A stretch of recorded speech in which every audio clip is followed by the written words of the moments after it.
Hello बच्चों। तो हम लोग हाइड्रोजन के लेक्चर में 7 में हैं अभी फिलहाल। ठीक है,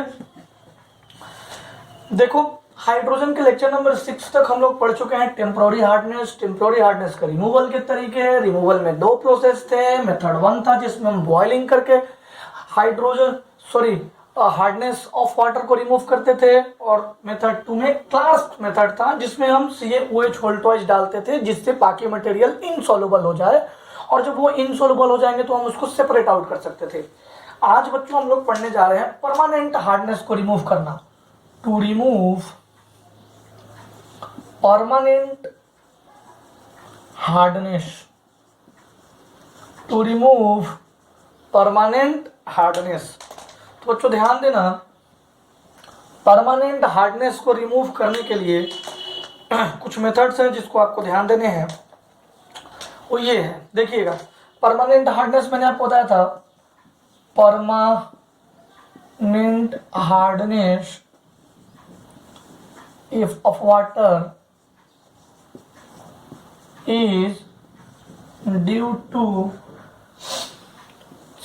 calcium chloride, magnesium chloride, calcium sulfate and magnesium sulfate. To remove it,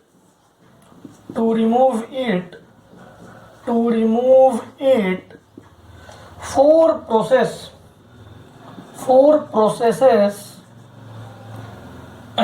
are to remove it, we can go through 4 methods। देखो बच्चों, मैं एक एक मेथड का नाम लिखूंगा और अगले जब इसे मैं मिटा दूंगा तो फिर एक एक मेथड को एक्सप्लेन करना स्टार्ट करूंगा। फर्स्ट मेथड है by addition of lime and soda. Soda आपको पता है Na2CO3, और बच्चों लाइम भी आपको पता है CaO प्लस वाटर अगर कर दूंगा तो ये स्लैग्ड लाइम हो जाएगा। लाइम सिर्फ क्विक लाइम CO होता है और slaked lime CaOH whole twice होता है। ये मेथड 1 है। मेथड 2 है बच्चों, मेथड 2 है एडिशन ऑफ कैलगोन। सबको एक्सप्लेन करूंगा एक एक करके। मेथड 3 है जियोलाइट मेथड। इस मेथड को परम्यूटाइट मेथड भी कहते हैं। फोर्थ है आयन एक्सचेंज मेथड। चलो एक एक करके हम इसको एक्सप्लेन करेंगे। आप इसका स्क्रीनशॉट ले लीजिए या लिख लीजिए। अब मैं आपको first method lime and soda method से स्टार्ट करने जा रहा हूं लेक्चर को, तो ध्यान दीजिएगा बच्चों। फर्स्ट है अपना lime and soda method. Lime and soda method, ध्यान दीजिएगा। लाइम एंड सोडा मेथड में ध्यान दीजिएगा, CaHCO3 whole twice, CaCl2, MgCl2, MgHCO3। CaHCO3 तो सॉफ्ट हार्ड है, MgSO4, CaSO4। इन सब में अगर मैं CaOH होल ट्वाइस मिलाऊं या Na2CO3 मिलाऊं तो मुझे जो प्रोडक्ट मिलेगा ऐसा मिलेगा, CaCO3 प्लस NaCl। अगर Na2CO3 मिलाया किसमें, इसमें अगर ये मिला दिया Na2CO3, CaCO3 प्लस NaCl, फिर क्या मिलेगा मुझे, CaCO3 plus MgOH whole twice. अगर MgCl2 में मिला दूंगा, MgSO4 में मिला दूंगा तो ये मिल जाएगा, ये CaOH होल ट्वाइस मिला दूंगा तो कोई दिक्कत है। मतलब मेरा कहने का मतलब है कि we get insoluble material material. अब मुझे तो इनसॉल्युबल प्रोडक्ट मिल गए, इनसॉल्युबल मटेरियल मिल गए, उसको आसानी से हम सेपरेट आउट कर देंगे, फिल्टर आउट कर देंगे। ठीक है, तो एक लाइन इसमें लिखना होगा कि we remove permanent hardness and temporary hardness. ये देखो CaHCO3 ये टेम्पोररी हार्डनेस है और ये सारे परमानेंट हार्डनेस है, तो we can remove permanent hardness and temporary hardness both by lime and soda method. We can remove both permanent hardness and temporary hardness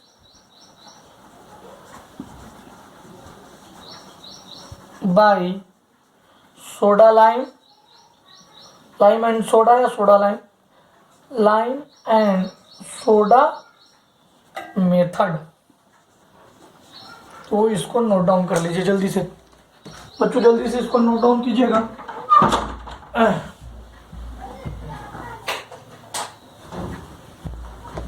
ठीक है, अब हम लोग सेकंड मेथड की ओर बढ़ने जा रहे हैं। कौन से मेथड की ओर बढ़ने जा रहे हैं बच्चों? Second method. अपना सेकंड मेथड क्या कहता है? Second method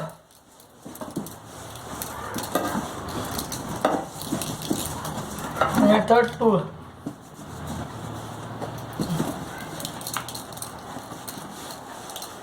method 2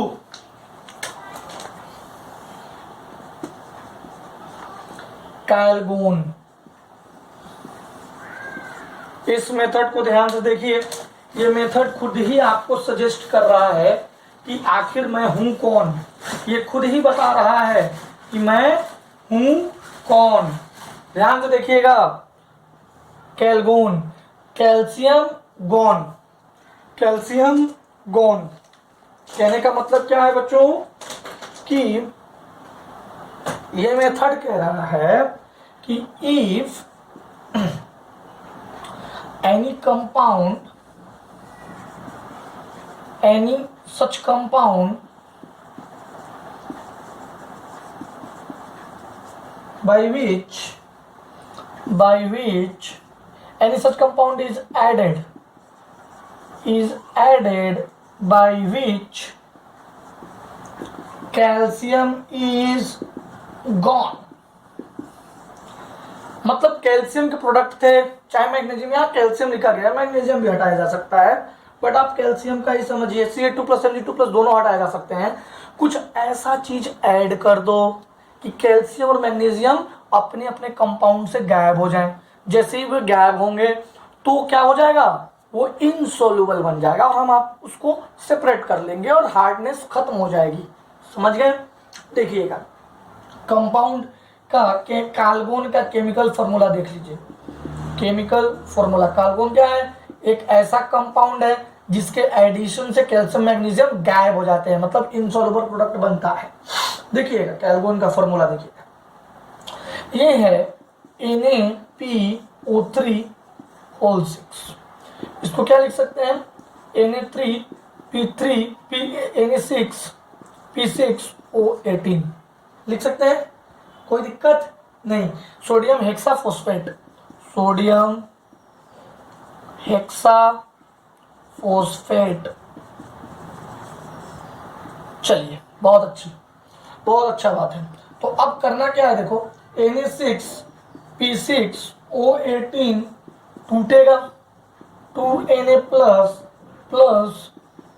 Na4P6O18 2 minus. ठीक है, अब ये वाला जो मटेरियल है वो अटैक करेगा Na4P6O18 2 अटैक करेगा मेटल पे। किस मेटल पे अटैक करेगा भाई? Ca2+ और Mg2+। ये कहाँ है? ये वाटर में है, वाटर के हार्डनेस को बढ़ाते हैं। इनके ही तो सल्फेट और क्लोराइड्स हैं, उस पर ये अटैक करेगा। करवा दूं?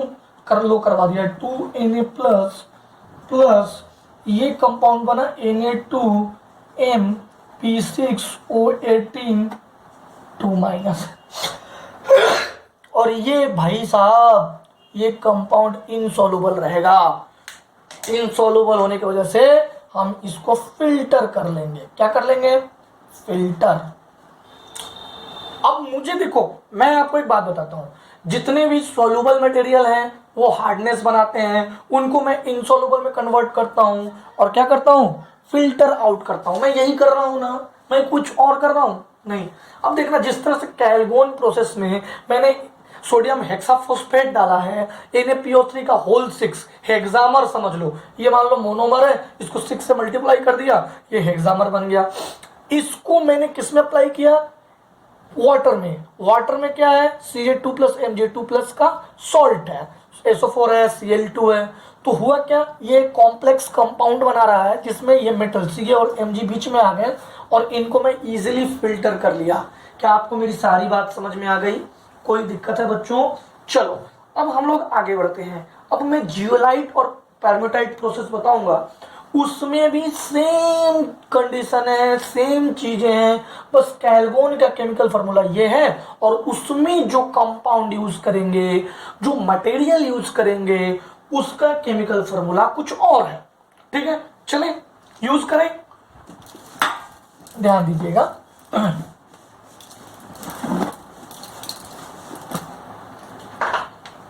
ध्यान दीजिएगा। Third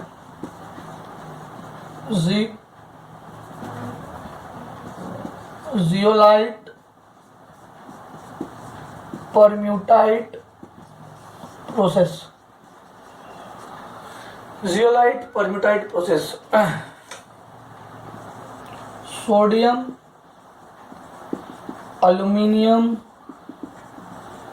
zincate, silicate, sorry zincate इसमें यूज नहीं करते हैं, सिलिकेट, सोडियम एल्यूमिनियम सिलिकेट। चलो भाई, Na2Al2O3, एल्यूमिनो लिखेंगे तो ज़्यादा सही है क्योंकि मैंने Al2O3 लिया है, डॉट 6SiO2 डॉट 2H2O।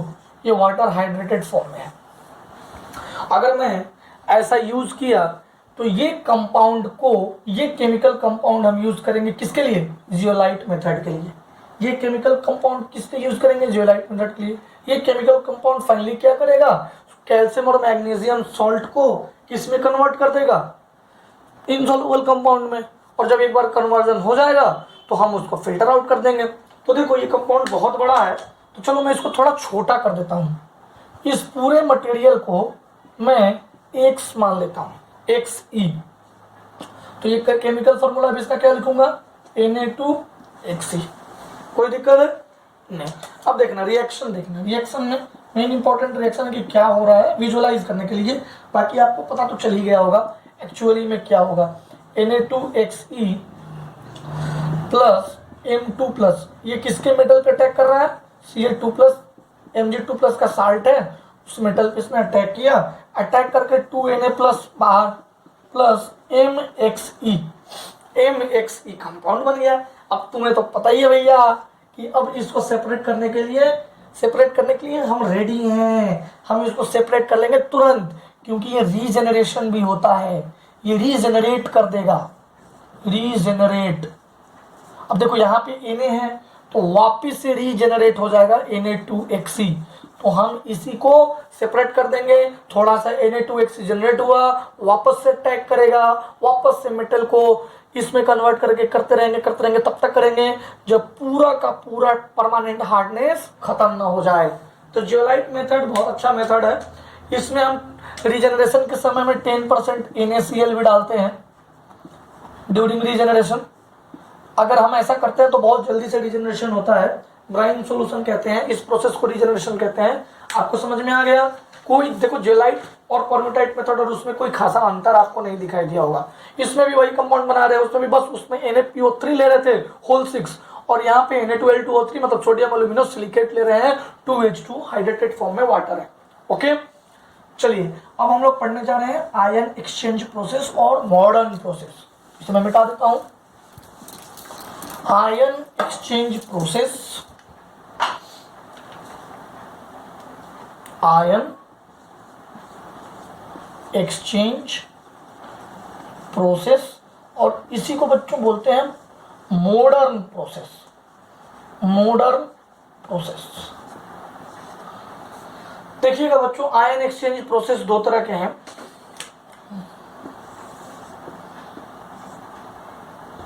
एक कटायन, कटायन एक्सचेंज प्रोसेस, और सेकेंड है anion exchange process. Cation exchange process, anion exchange process, या cationic exchange process, anionic exchange process, कुछ भी लिख सकते हैं, उसमें तो कोई दिक्कत वाली बात नहीं है। एक एक करके पढ़ने की कोशिश करते हैं। सबसे पहले कटायन एक्सचेंज प्रोसेस। आपको एक बात समझ में आ रहा होगा कि इसमें कुछ ना कुछ कटायन को एक्सचेंज करके और इनसॉल्युबल प्रोडक्ट बनाना है। एक्चुअली में हमें क्या बनाना है? Insoluble product. इनसॉल्युबल प्रोडक्ट हम क्यों बनाएंगे? क्योंकि अगर वाटर में वो सॉल्युबल फॉर्मेट में हार्ड रहेंगे, हार्डनेस बढ़ाने वाले रहेंगे, तो वाटर को हार्ड रखेंगे, तो हम कुछ ना कुछ ऐसा केमिकल मिलाएंगे जिससे कि वो इनसॉल्युबल फॉर्म में आ जाए और उनको हम सेपरेट आउट कर दें और जो हमारा पानी हो जाए वो सॉफ्ट बन जाए। ठीक है, तो अब मैंने क्या किया कि इसमें RSO3H, आपको ये पता होगा, नहीं पता होगा तो मैं आपको बता देता हूँ, ये अल्काइल सल्फोनिक एसिड है। ये क्या है? Alkyl sulphonic acid. इसमें मैं NaCl मिला दिया। क्या मिला दिया? NaCl।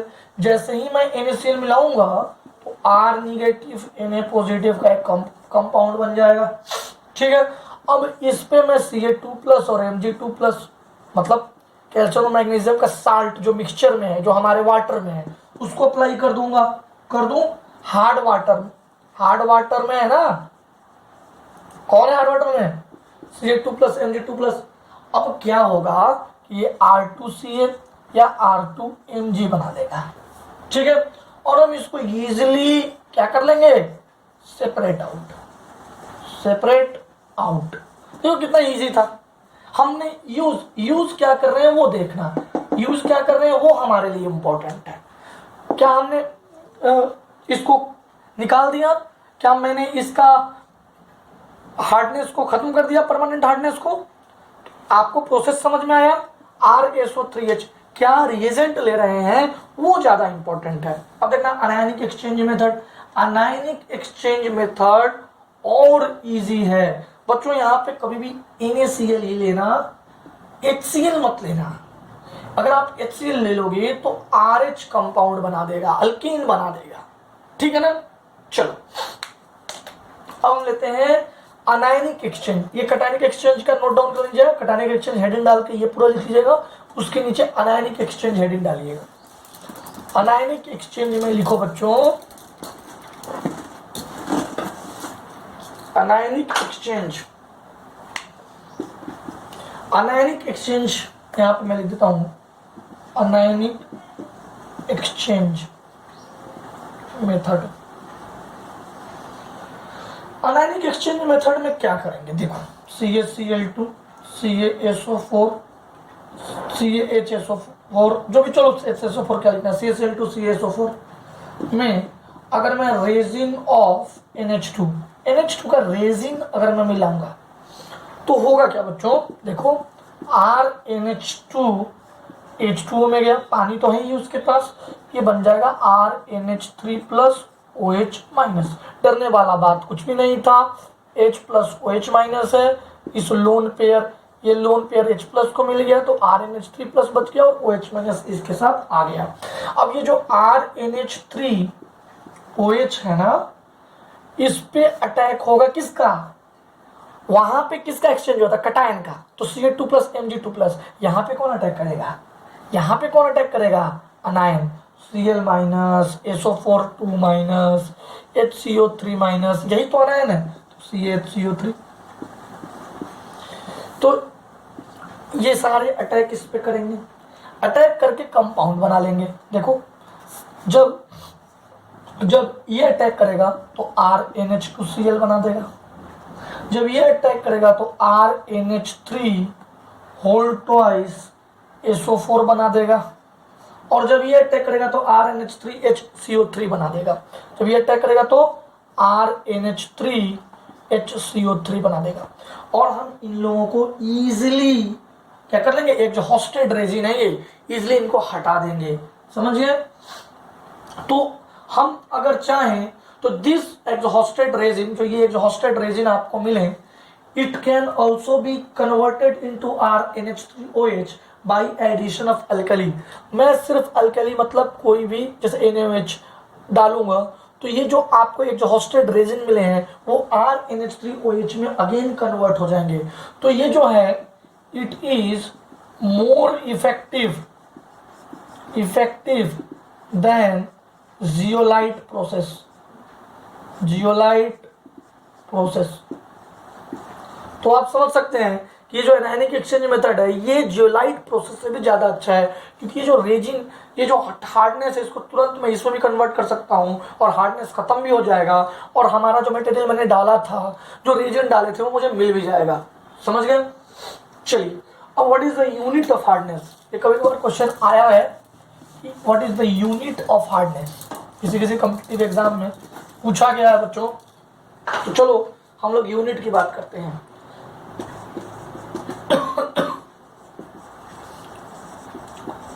यूनिट्स ऑफ हार्डनेस देखिएगा, इसका यूनिट्स है ppm और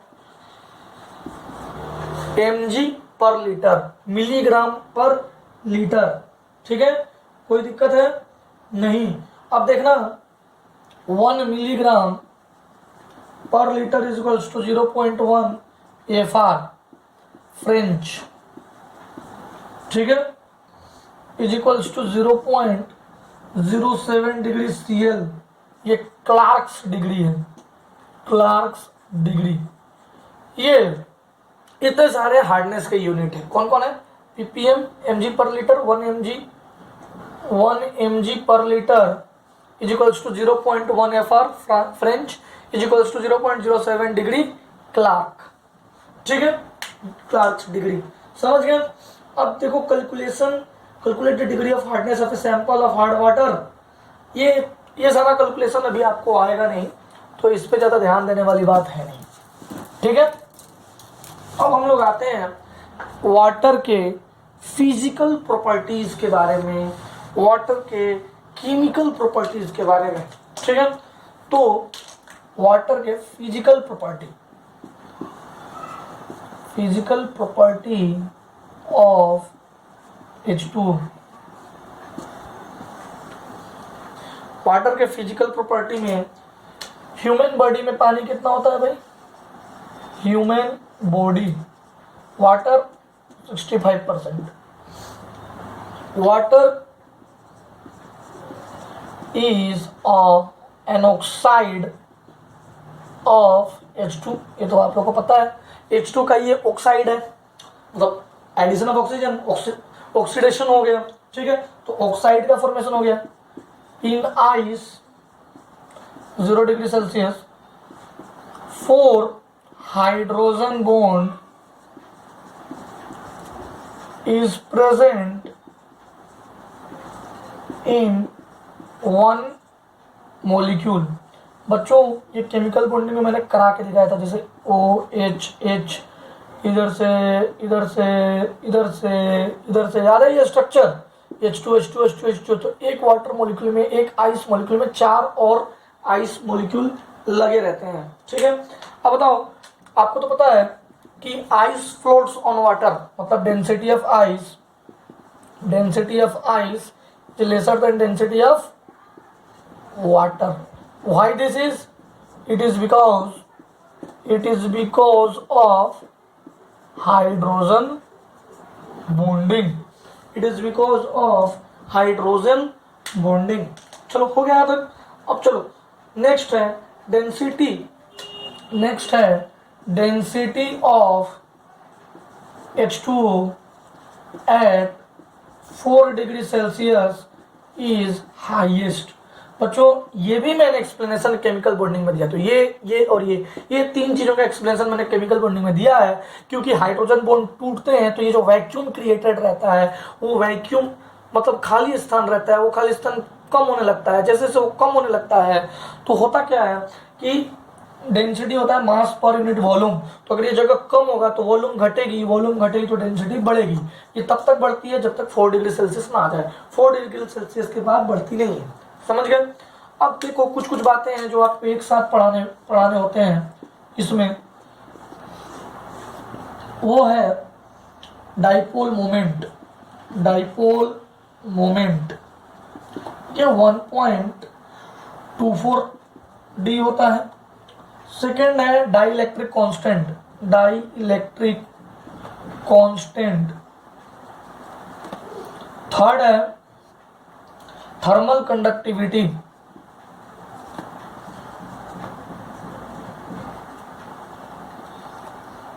फोर्थ है surface tension.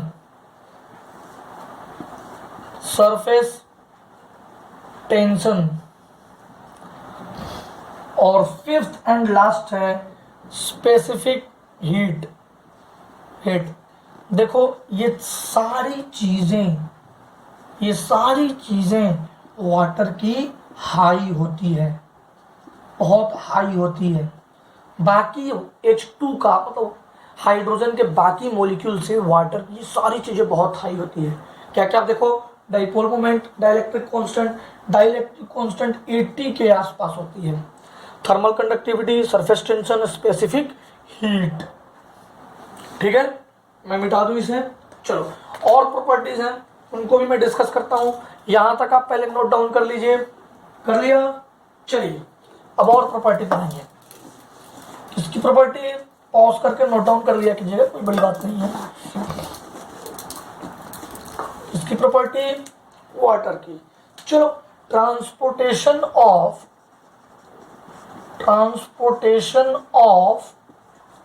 Ion is very excellent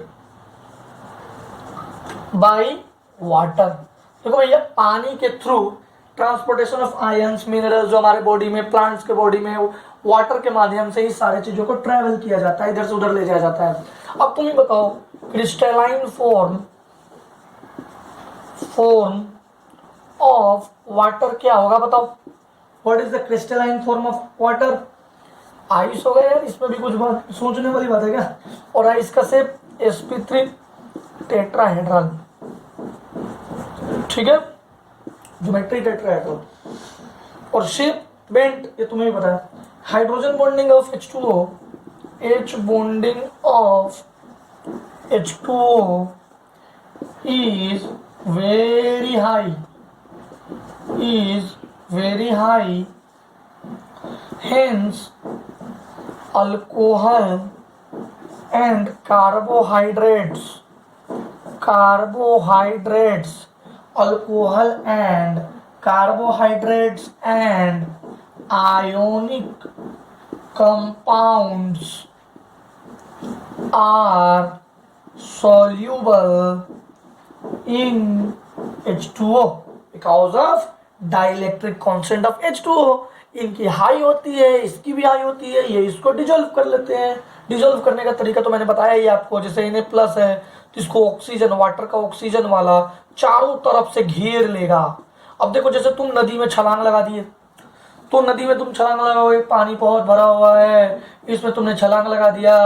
अब पानी में क्या होता है, तुम्हें तैरना नहीं आता, तुम डूबने लगोगे। जैसे तुम छलांग लगाओगे पानी चारों तरफ से तुम पे अटैक करेगा, ये लो भैया अटैक कर दिया और तुम्हें डुबा लेगा। वैसे ही कोई चीज जो वाटर में सोलबल होती है वो पानी में गिरती है, पानी इसको डुबाने की कोशिश करता है, घुलाने की कोशिश करता है और ये घुल जाता है। फिर सभी चीजें पानी पानी पानी पानी दिखाई देती है, क्योंकि पानी के बीच में जो खाली स्पेस थे उसमें ये मॉलिक्यूल्स आके बैठ जाएंगे, डिसॉल्व हो जाएंगे। अब जैसे मेरा बाल, हेयर इज केराटिन प्रोटीन, अगर जैसे ही ये गिरेगा पानी में गिरने के बाद ये वाटर इनसोल्युबल प्रोटीन है, ये सोल्युबल होगा ही नहीं, तो तुम्हें पानी में बाल दिखाई देंगे। अगर जो सोल्युबल प्रोटीन होंगे, जो सोल्युबल एनीथिंग होंगे, वो वाटर में घुल जाएंगे। क्या मेरी बात सबको समझ में आ गई बच्चों?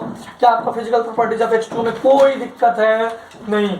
अब हम लोग wonderful topic chemical properties of water की ओर बढ़ रहे हैं। हम लोग किसकी तरफ बढ़ रहे हैं? केमिकल प्रॉपर्टीज ऑफ वाटर की ओर बढ़ रहे हैं। ये लेक्चर थोड़ा सा लंबा चला जाएगा क्योंकि मैंने आपको कहा था कि सारे लेक्चर 10-10 मिनट के 30-30 मिनट्स के होंगे, लेकिन ये लेक्चर थोड़ा सा 40 मिनट्स का हो जाएगा क्योंकि मैं इसमें एक साथ वाटर के फिजिकल प्रॉपर्टीज और केमिकल प्रॉपर्टीज सबको एक साथ में रखना चाहता हूं। ठीक है, चलिए कोई बात नहीं, आप ध्यान से सुनते जाइएगा। केमिकल प्रॉपर्टीज को मैं इंटरेस्टिंग बनाऊंगा, बहुत इंटरेस्टिंग बनाऊंगा, आपको बहुत अच्छा लगेगा, बहुत मजा आएगा। Chemical properties of water, chemical properties of water, water के केमिकल प्रॉपर्टीज। देखो बच्चों, मैं बहुत पहले आपको बता चुका हूं कि जब भी तुमसे कोई कहे केमिकल प्रॉपर्टीज तो तुम ये समझना कि तुमसे वो रिएक्शन की बातें कर रहा है। किसकी बातें कर रहा है बच्चों? रिएक्शन की बातें कर रहा है। चलो मैं तुम्हें रिएक्शन समझाता हूं, रुक जाओ एक सेकेंड।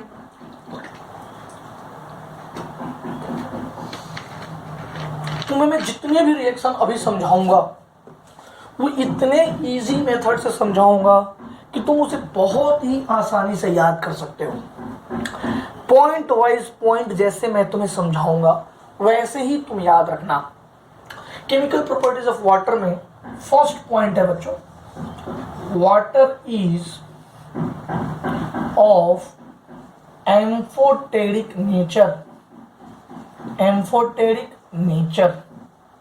अब कोई बताएगा मुझे एम्फोटेरिक का मतलब क्या होता है? It behaves both acidic as well as basic. ये एसिडिक के साथ साथ इसकी बिहेवियर बेसिक भी होगी। जैसे NH3 में जैसे ही मैंने पानी मिलाया तो ये NH4 प्लस OH माइनस। अगर मैं H2S, ये क्या था भैया? बेस था।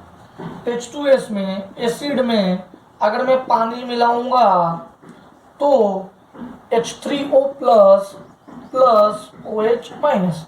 देखो ये ब्रॉन्स्टेड-लॉरी कंसेप्ट है, ब्रॉन्स्टेड-लॉरी कंसेप्ट। ये ब्रॉन्स्टेड-लॉरी कंसेप्ट ने ये बताया था कि जो H प्लस दे वो एसिड, देखो यहाँ पे H प्लस दे रहा है, H प्लस वाटर ने दे दिया NH3 को, वो एसिड जो H प्लस ले, देखो यहाँ पे ये H प्लस ले रहा था तो ये बेस था, यहाँ पे वाटर H प्लस ले रहा है तो एसिड। तो यहाँ पे वाटर इस, यहाँ पे जो वाटर है वो बेस की तरह ट्रीट हो रहा है। जो H प्लस ले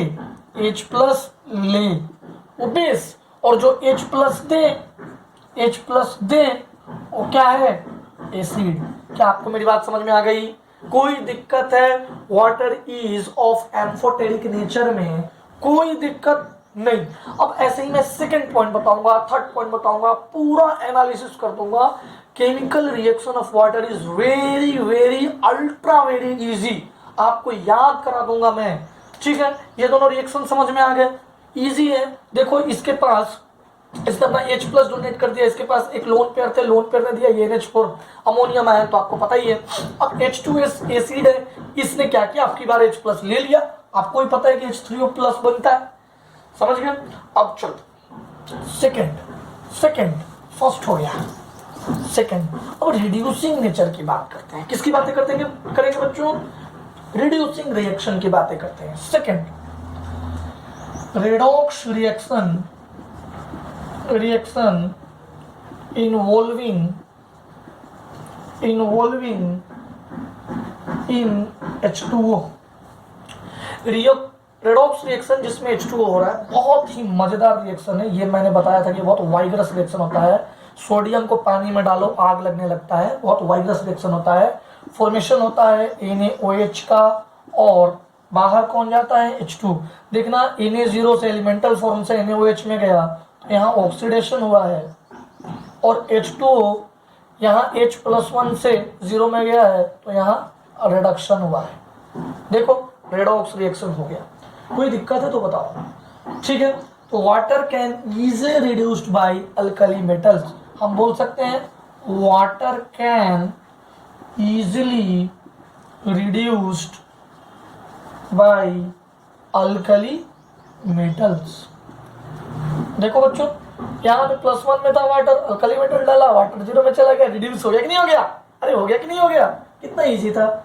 लेकिन एक और रिएक्शन मैं बताऊंगा जिसमें water is oxidized. Water can be easily oxidized by photosynthesis। अब देख भैया, 6CO2 plus 6H2O, sunlight in the presence of chlorophyll, ये बचपन का है भाई, 10 क्लास का है ये। C6H12O6। देखो भैया, वाटर यहाँ पे इसके पास एक ऑक्सीजन था एक मॉलिक्यूल में, अब 6 ऑक्सीजन है। अगर देखा जाए तो यहाँ का वाटर ही तो ऑक्सीडाइज हो गया ना, हुआ कि नहीं हुआ? नया कंपाउंड बना पर ऑक्सीडेशन तो हो गया। समझ में आ गया? कोई दिक्कत है? अब हम लोग हाइड्रोलिसिस रिएक्शन पढ़ेंगे।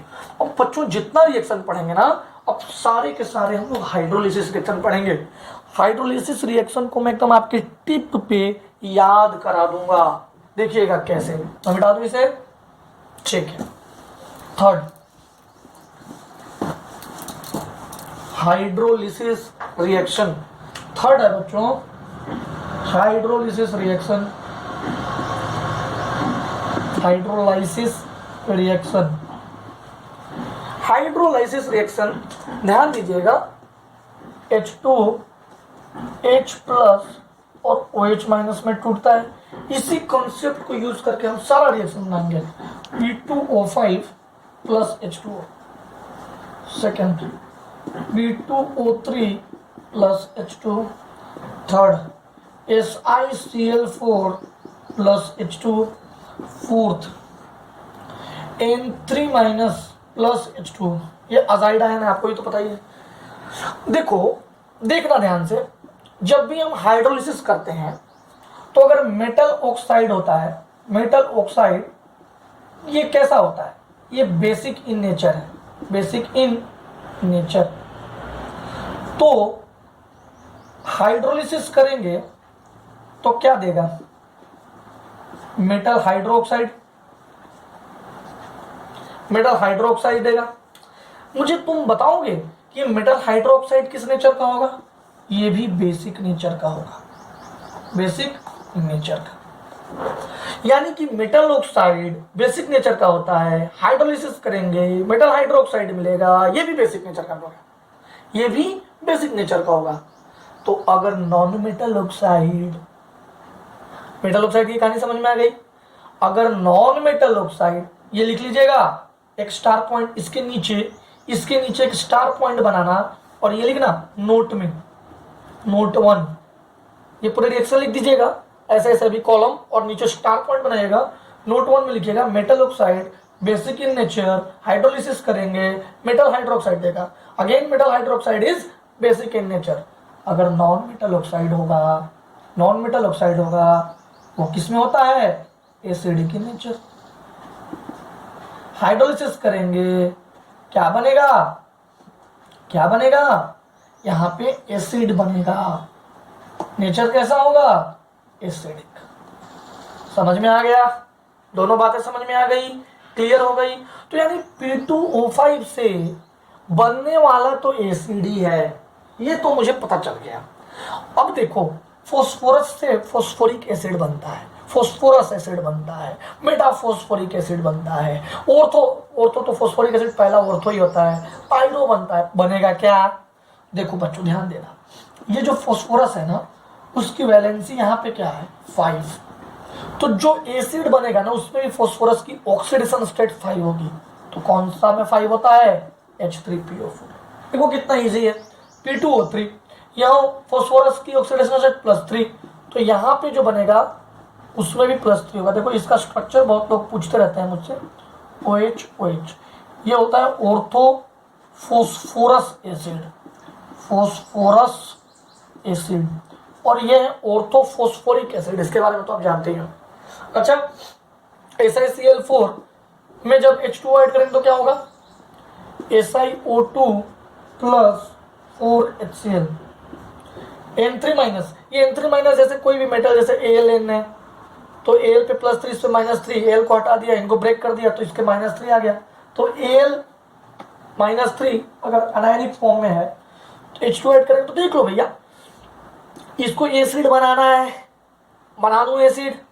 तो देखो ये माइनस है, H2 में प्लस माइनस, H प्लस और OH माइनस होना बहुत इजी वे में देखो ये अटैक किया तो N3 माइनस क्या बन जाएगा, NH3।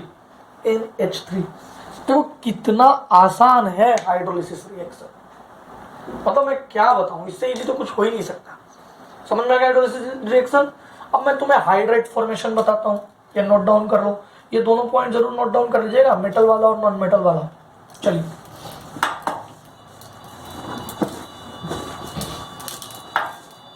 अब नेक्स्ट पॉइंट है हाइड्रेट फॉर्मेशन। ये तो कुछ है ही नहीं,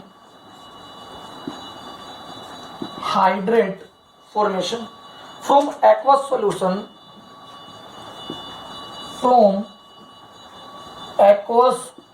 solution, many salts can be crystallized as a hydrated salts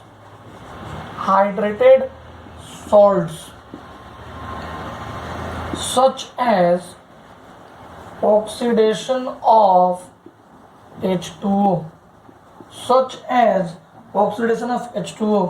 example 1 CrH2O whole 6 Cl3, CrH2O whole 6 3 plus 3 Cl minus, BaCl2 dot 2H2O। देखो एक्चुअली में इसको समझते कैसे हैं वो मैं आपको समझा रहा हूँ। देखो इतना समझने का नहीं है, थोड़ा सा बस एक चीज को पकड़िए।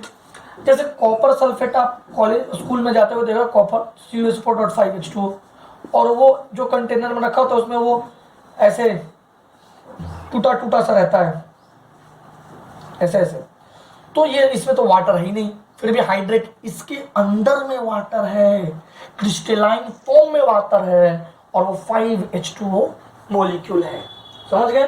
तो इसी को हाइड्रेटेड फॉर्म बोलता है। हाइड्रेटेड मतलब उसके अंदर में हाइड्रेटेड फॉर्म में, क्रिस्टलिन फॉर्म में, आयंस के अंदर में वाटर जमा हो जाए, कंपाउंड्स के अंदर में वाटर जमा हो जाए। आपको याद है बीड, पोरेक्स बीड टेस्ट जो मैंने आप लोगों को पढ़ाया है, उसमें हाइड्रेटेड फॉर्म में वाटर जो रहता है वो होल्स से बाहर निकल जाता है, वैसा ही।